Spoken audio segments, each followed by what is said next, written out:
Welcome to Talking Points. I'm Dave Kelly, Director of Advanced Media Production at Cal State Long Beach.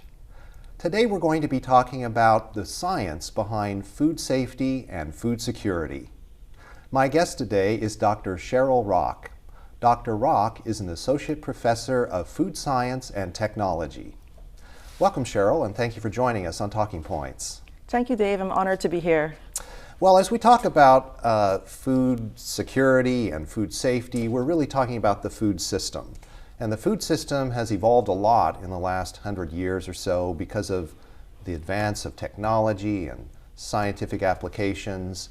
And so we have a responsibility in the world today to feed a growing population, which now numbers 7.5 billion, I believe. And so when we think about food security and food safety, what's the most important goal in that whole process? Of course. So when you think about food security and food system, there are 4 criteria that I usually address, which is number 1 is the food available. Number 2 is the food accessible. And then number 3, how it's utilized by the actual target population that you're intended to have. Because food needs to be accessible, food needs to be available, and food needs to be utilized in a way that is safe and nutritiously dense for target population. 4th principle is that those 3 criteria must be maintained.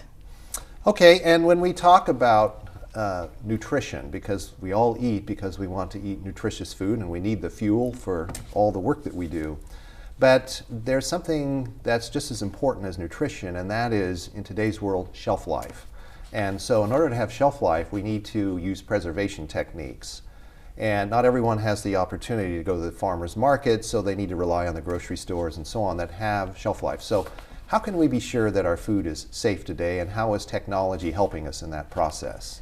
Yeah, so in food industry, as a food scientist, we are guided by 4 principles, which are, do the consumer have the autonomy to choose what's the best of their interest? You go to the store, you see a variety of products, you can make that choice. Number 2, we have the intent not to do harm to the consumer because there's many systems put in place for food safety, for adequate food labeling to provide transparency to consumers who desire to have a variety of food products they want to consume. So when we talk about food labels, there's been some controversy in recent years about food labeling and whether it's really accurate or not. And so from your opinion as a food scientist and someone that knows the technology and what's going into the process, can we trust the food labels, and why should we trust the food labels? Absolutely. So there are a couple of systems put in place by various regulatory agencies. They're called acts. And so, for example, a popular act is Food Allergen Labeling Consumer Protection Act, which declares perhaps all the allergens that could be potentially hazardous to your health. So we make it transparent to consumer. Another one is called the Food Cosmetic Act, where Food and Drug Cosmetic Act, where we look at various pathogens and foodborne threats that can potentially harm a consumer. So there are many systems put in place to ensure that the consumer has the autonomy to have the transparency of what they need to ensure that our food labeling is actually adequate. All right, and so when we talk about organic food, a lot of people are very interested in the concept of organic food. But I think you're going to tell me that organic, the term organic, has a bit of flexibility in it. And so how is the term organic used in ways that people might be surprised to hear? I think usually organic is affiliated with just how nutritious food is. They think that is usually affiliates with how many calories or how many carbohydrates are present. But actually, the term organic usually affiliates with the practice of growing food. So are they produced using GMOs? Are they produced using pesticides? So I think there need to be a distinction between how food is produced, which is the act of good agriculture practices, versus how much nutrients in the food. It doesn't mean because the food is organic that it's nutritiously dense. And so that's the distinct definition that needs to be portrayed when it comes to organic food. But you gave me an example of a situation where pears that are organic pears are treated with some type of antibiotic treatment, and it's a light dusting, if you will, of the pears, and after a few weeks there's no trace of that anymore. even though they've been treated with a chemical substance or a substance that is not theoretically organic, they're still considered to be organic pears. Is that right? Yeah, so there's several government agencies that mainly governs, the labeling of organic food, and there's a national organic program which gives a list of synthetic and non-synthetic chemicals that can be used to ensure that foods that are being produced are safe. So for example, if there's a fungi present on pears and there's a need to be a use of an antibiotic, then there's certain criteria that would then guide the food producer to make sure that once the food is harvested or ready to be harvested, that it must sit in the field to minimize any potential exposure or consumption of that pesticide that's being used, and then it can be labeled as organic as long as it meets the criteria of the regulatory agency that oversees organic. And I guess the key thing there is that, again, there's no trace of that substance on the pear anymore. Yes, even though it was used, it's not there anymore. Yes, it has to be verified through a number of tests before it can be actually placed on the market.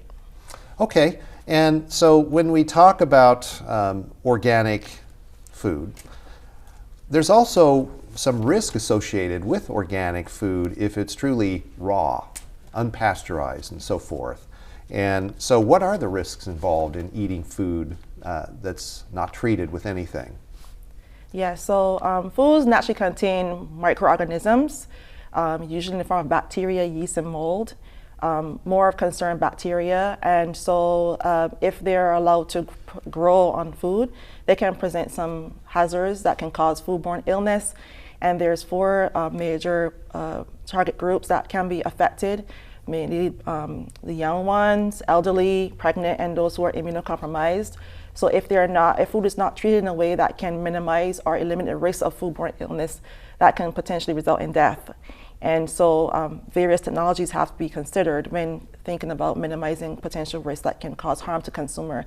The aim of a food scientist, the aim of food science technology is to make sure that food is safe and nutritious at the same time. If food is not safe, it's not nutritious. And what about the ultraviolet pulsing and things of that nature? And some people call it radiating the food. That may be not exactly accurate, but that's sort of the image that people have in their minds when they hear about these things. But pasteurization has come a long way since Dr. Louis Pasteur invented it back in the 1800s. So what are we using today for ultraviolet pulsing and pasteurization? Yeah, so pasteurization can be categorized into 2 different tiers. One is cold pasteurization, one is using heat. So we're familiar with pasteurization as using heat. As you mentioned, Louis Pasteur was the inventor of this process, and basically it's mild heating of beverages that can potentially inactivate harmful organisms. And in industry, sometimes food need to be pasteurized using dry means, and UV technology is called ultraviolet light. That is actual radiation. So we have sun radiates ultraviolet light, we feel it on our skin. And so we use that same technology to pass over food to inactivate any potential pathogens that can cause foodborne illness.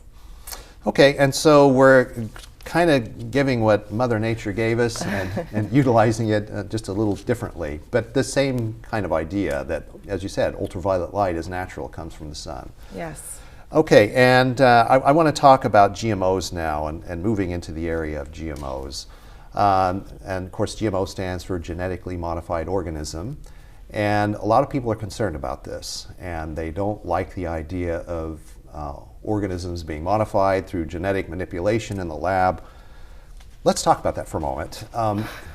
What are the advantages of GMO, and why would we use genetically modified organisms in today's world?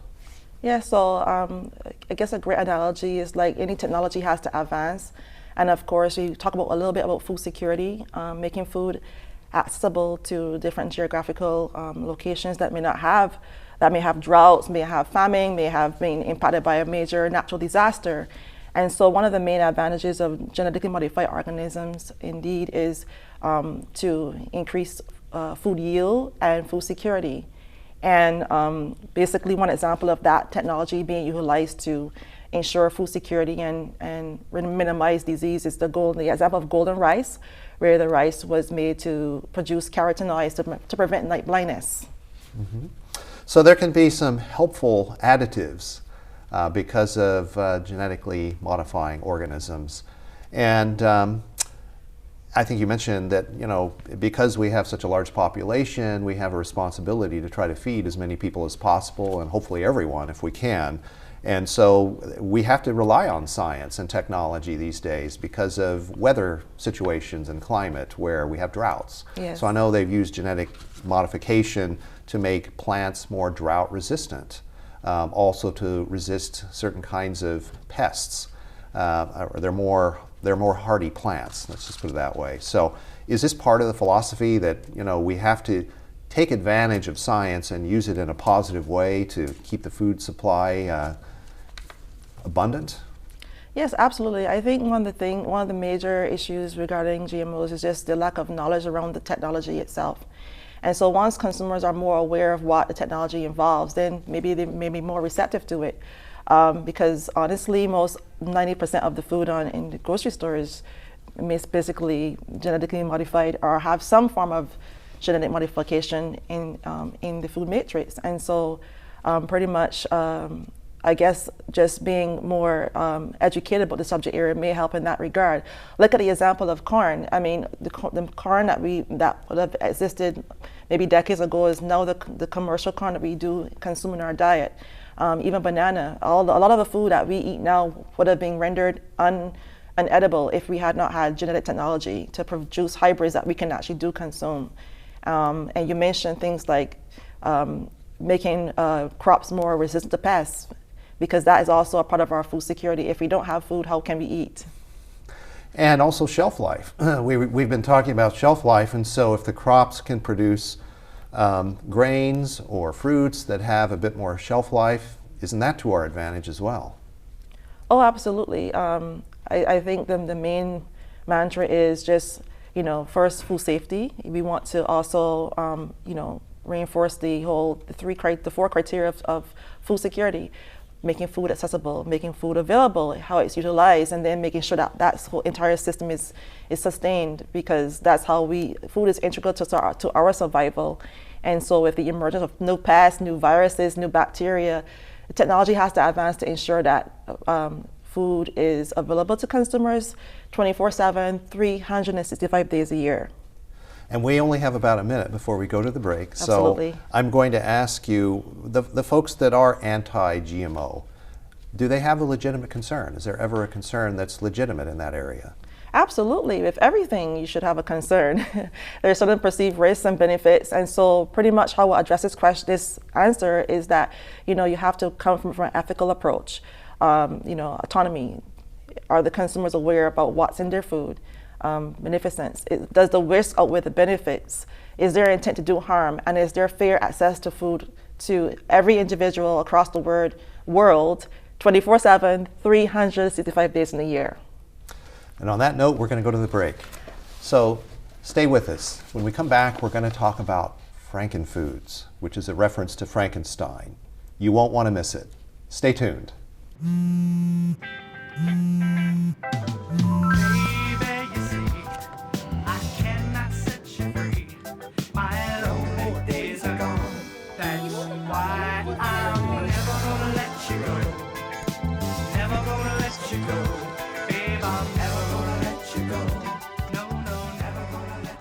Here you go.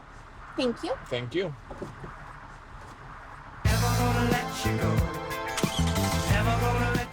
Welcome back to Talking Points. I'm Dave Kelly, and my guest today is Dr. Cheryl Rock. We're talking about nutrition. And Cheryl, before we went to the break, I mentioned that we were going to talk about Frankenfood. And that's a course that you teach called Frankenfood. It's a reference to the Frankenstein monster, which was this frightful creature that was created out of a variety of separate parts that all came together. I think there was maybe good intention behind it, but it didn't result very well with the monster that resulted from that effort. So how do we correlate that with food and Frankenfood? What does that mean, and what do you teach in that course? Yeah, so basically I try to show students like there's a double-edged sword when it comes to Frankenfood, because on one end, the term Frankenstein, anything sounds very scary, spooky, grave robbing kind of perception of food, where this food is made in a lab, conjure up, or made in a dirty lab somewhere, and what is produced is an amalgamate of just food additive, dye, GMO, everything you don't desire to be in food. And I think there's a misconception because only the negative view of the food industry is portrayed. And so in Franking Food, my class, I give students their power back in being able to see, yes, there's negative, but there's also positive, and we have to look at it from a lens of balance.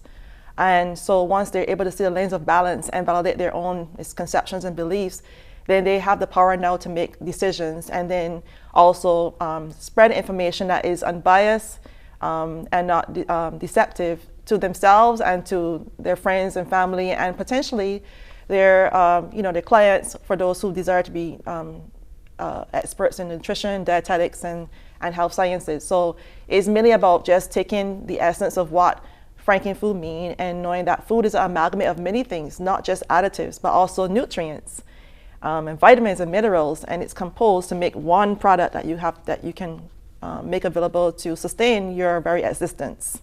And so I think what you're telling us is that we want to address the myths about food, and we want to address fears about food, and knowledge is the key. Knowledge is power. Absolutely. And so give me an example of the type of knowledge that you would impart in one of your lectures. Absolutely. So one of my favorite assignments is called a market safari. Students are encouraged to go to the supermarket and look for the most ridiculous food they can find in the grocery store, and then they have a chance to read label and look at the ingredients. And then what I make them pay attention to is looking at the functionality of the ingredient in the product. And to their surprise, when they actually read the ingredient, it's just like, for example, tocopherol means vitamin E. Is an antioxidant that's used to prevent rancidity in products. And so when students realize it's just vitamin E, they're like, oh, I was afraid of the word. I didn't understand what it means. So first of all, just being able to do that encourages them to really pay attention to label. Then they can make their own decision whether or not they want to interact with that product. And then they come to class and tell me more about why they call it a Franking food, and use peer-reviewed literatures to prove or disprove or refute their own perception of what they are originally taught about the food. And so people shouldn't necessarily be afraid if they have a 5-syllable word in the food contents, because that might be a long word. It's not necessarily bad. And so it's knowledge, again, is power, and so it's understanding what those words are referring to. And how do the students react to this? Absolutely. So that's why I have it the analogy to Dr. Frankenstein and his creation. Like, people saw a monster for physically what it looked like, and the monster was misunderstood. Monster had really good intentions, but was misunderstood. And so you just look at something from the external perspective. But if you really take time to get to know what you're looking at and what you're dealing with, then your perception does change from is it a fact or a fiction. And so you feel a lot more empowered to know that you are the one in control of the choices you make when it comes to your food. And so the students, how do they react at the end of the course? They tell me that they're very happy because they are able to make judgments about food not based on misconceptions and what is posed in the media.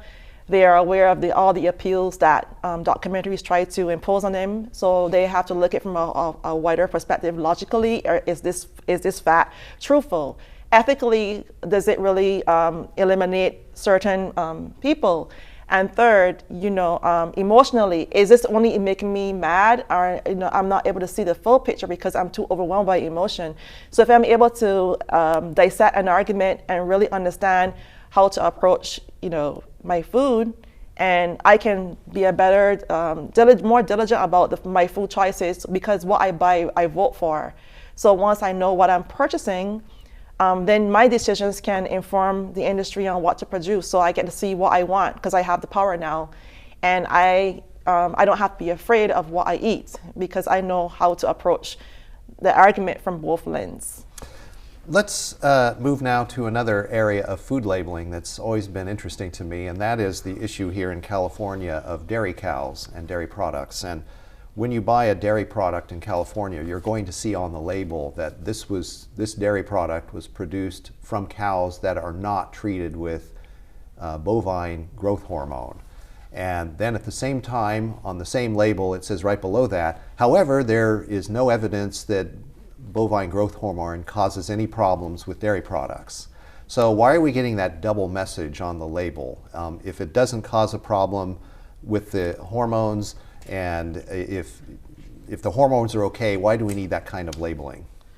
So first of all, bovine somatotropin is a hormone that is naturally produced by cows when they're lactating or producing milk. And then you have the recombinant version of that, which is RBST, which also causes the cow to produce more milk. And so, of course, demand in milk is high because milk is used in a variety of products and our dairy as a matter of fact.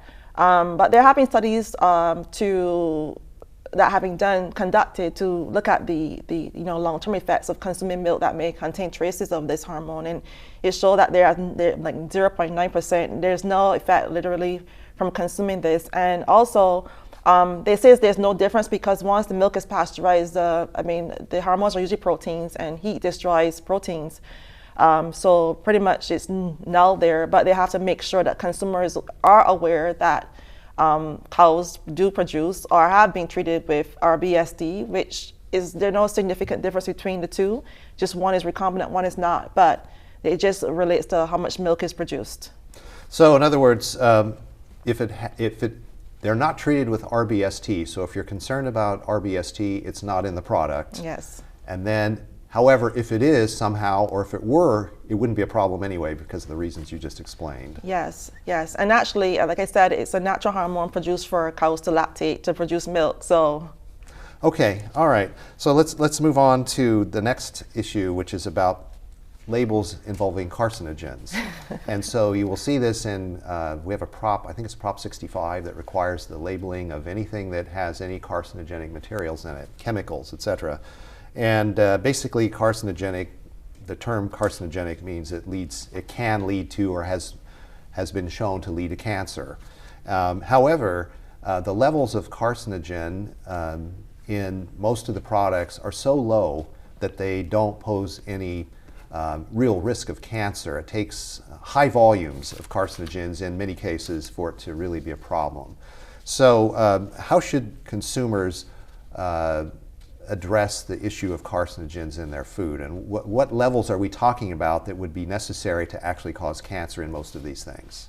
Yeah, I think qualitatively, I just tell my students, you go into a store, you see sign, warning, there is a known carcinogen, then why does the store still exist, first of all? If it was that of a threat, why would the store still be there? Is there a legal requirement to make it, to declare that there's actual, it's more about here's what's involved and you make a choice. Do you still want to eat here? And most people want to eat. But naturally, when you roast, grill, fry anything, there are compounds, proteins, there's water, and they can produce acrylamide, which is a natural carcinogen. But the amount, for example, coffee, if I was to drink, I will have to drink about maybe 100 cups of coffee in a day to get that lethal effect of it being toxic to me. So it's just more about how much of it. Sunlight can cause cancer, but do you stay in the sun for hours on end? So there's always a risk involved, but you have to be aware of how much the concentration of that risk, and just do your diligence to just be mindful about how much you indulge in it. Okay, and so what I'm hearing you say is that just because there are elements that can cause cancer in high enough volumes, it doesn't mean that you have to avoid that product. As you said, 100 cups of coffee a day is more than any consumer should ever even attempt. So that's comforting, at least to know that just because it says there is a possibility of carcinogenic reaction, it doesn't mean that it's really going to be a problem. All right, well, let's move along now to talk about nutritional supplements and eating nutritious food. We want to eat food that has plenty of, polyphenols and antioxidants and vitamins and minerals and good cholesterol and so forth. But we're bombarded with advertising about how we need supplements. We need vitamin supplements because we're not getting enough nutrition out of our food. What's your thought about that? Do we need supplements? I think supplement, in the term supplement means adding on to what you already can do. Basically, you need to eat every day, and there's, you need carbohydrates, you need proteins, you need fats, you need vitamins, minerals, and water. If you're not eating, your breakfast or lunch or dinner, you should. Maybe a supplement might help because of your lifestyle, but generally they're not needed. In some cases they are, depending on what life stage you are at in your life. So someone who's after 50, maybe you might need additional calcium and vitamin D to really make sure your bones are a little more sturdy and healthy. But on average, healthy adult don't generally need supplements. It's a choice, personal choice. For those like athletes who are, working out and needing to build muscle and all of that, you might need some extra supplementation. But it really boils down to having a diet that is adequate in whatever you're trying to eat, moderate in the bad stuff, varied and balanced. And so if you can think about those 4 criteria, then you should be fine. All right, we're running out of time, unfortunately. We've only got about a minute and a half left, so several questions I want to get through if we can. One is about fast food. A lot of people involved in dietetics say avoid fast food. It's not good for you. Have we given a bad rap to fast food? Are we criticizing it more than we need to, or is it wise to avoid fast food? I mean, I think it's a personal choice, but I feel that at the end of the day, that the term fast can mean many things. I mean, I can make a salad fast in my kitchen. So it's just your personal definition of fast. I feel that a lot of fast food restaurants now have really great options to choose from, and it's all about making consumers aware of those options and providing them. And so I guess that's just my honest opinion about that. All right, well, let's talk about consuming insects. There's now an effort now to get people comfortable with the idea of eating insects and insect powder in flour and so forth. So what about that? Is there any danger to eating insects? Is it good for us? And other than having a sort of repulsive reaction to the thought of eating bugs, are we okay with it? I think so, because we have been eating them in our veggies. There's a certain limit of parts of vegetables that can be in your salad and everything like that. But the Eastern Society have been practicing entomophagy. That's the practice of eating insects, and now they're thinking about making it a sustainable way of life in terms of healthy protein. So maybe one day that can be materialized in the Western society. It has already begun, and so there are products out there that are available. And I think once we get more knowledge about the area, we can definitely pursue that. Well, I want to thank you for being here today, Cheryl. This has been a great conversation, but unfortunately we've run out of time. But thanks again for being here. Thank you for having me here. And thank you for joining us on this edition of Talking Points. Please join us again soon for another episode. Until then, I'm Dave Kelly. Have a nice day.